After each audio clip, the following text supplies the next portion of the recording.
Hey everybody, if you're watching this video, you're probably from my social work 510 policy class, so happy Halloween. I would like to talk about the policy of student debt.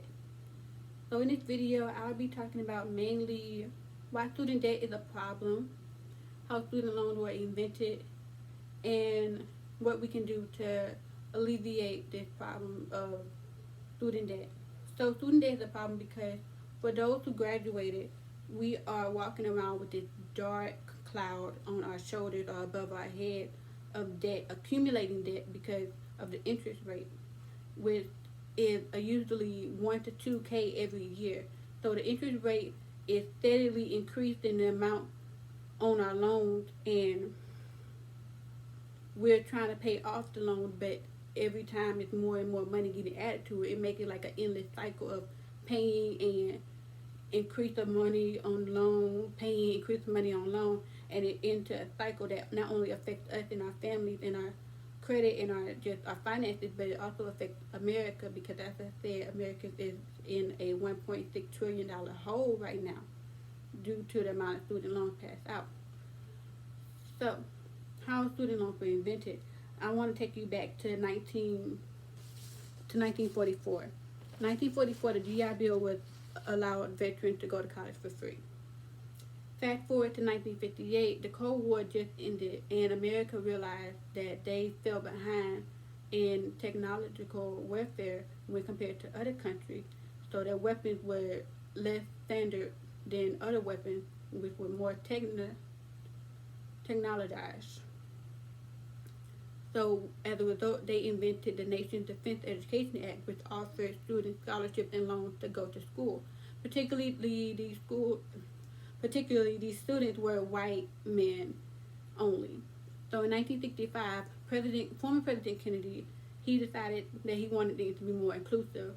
And a key thing to point out during this time was that the civil rights movement was taking place, and black people were letting their voices be heard loud and proudly. So former President Kennedy, he decided to create the Higher Education Act, which is another word for FAFSA, basically, because back in that time they didn't have no type of grant that allowed students to get money based on their income. So what we see as FAFSA now, back in that time, was the HEA, Higher Education Act. So President Kennedy made that plan, and it helped minorities around America. So in 1981, former President Reagan, he decided to cut the funds from the higher education funds in order to put more money into the housing and into the military. And so as a result of the budget cuts in the higher education fund, he decided to get his money back. He decided to make the money back by increasing the tuition and expanding the amount of people in classes. That was a problem. But we wouldn't see the result of how bad that was a problem until 2008, when the Great Recession hit. And the Great Recession was caused by because of the $8 trillion housing bubble collapse. So when that happened, the recession hit, and former President Bush decided to take more money out the education fund and put it into the housing to make up for the collapse of it. And a lot of people, their mindset about college was that you need to have a degree. You need to have a degree to make it into the world. So more and more people were getting into college, getting accepted into college, and in order to continue to be in college and graduate from college, they decided to get loans. And more loans were passed out. And so what happened was from 2008 to 2018,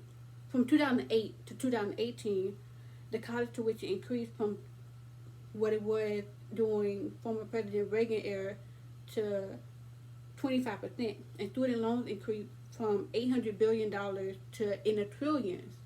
And now we see the result of that problem of taking money from the education fund, because now we have a $1.6 trillion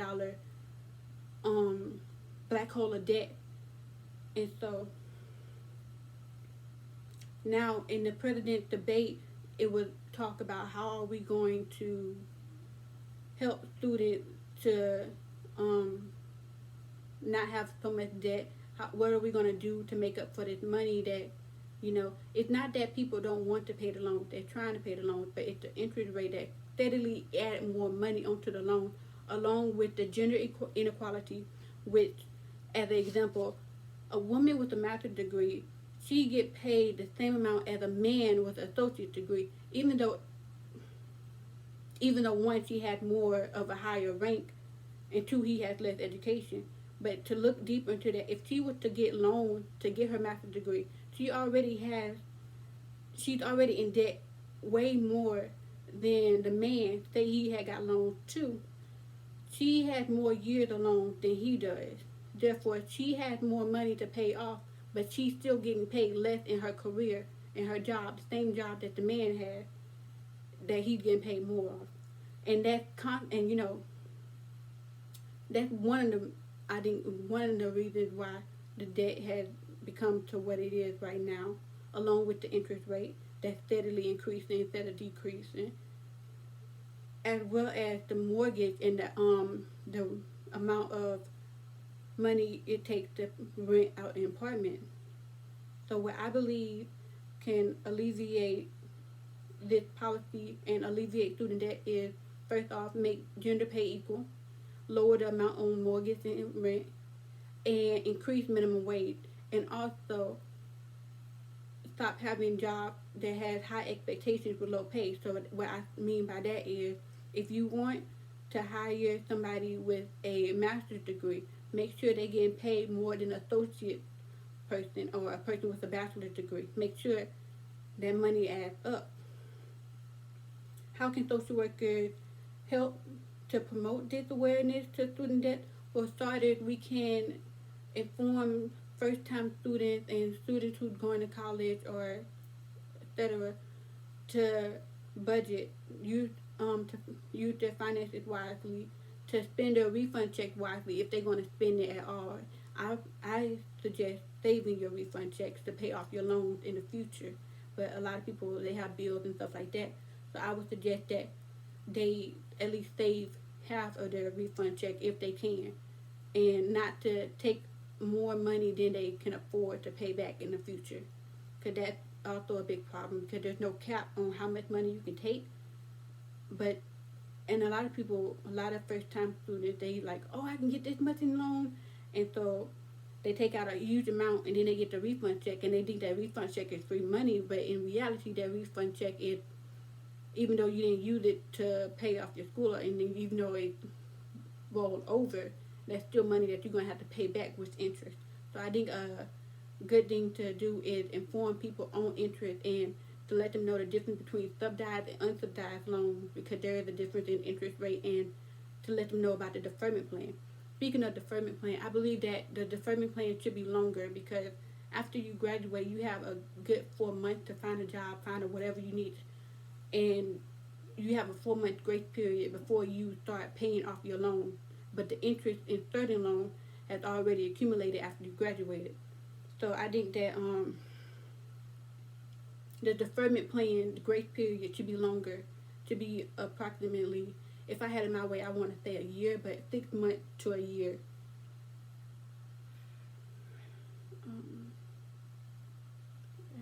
So the strengths and weaknesses. The strength is that we're getting education, that due to fact, a lot of people are able to go to college, but the weakness is the interest rate. The weakness is the deferment period. The weakness is the inequality in pay and gender, and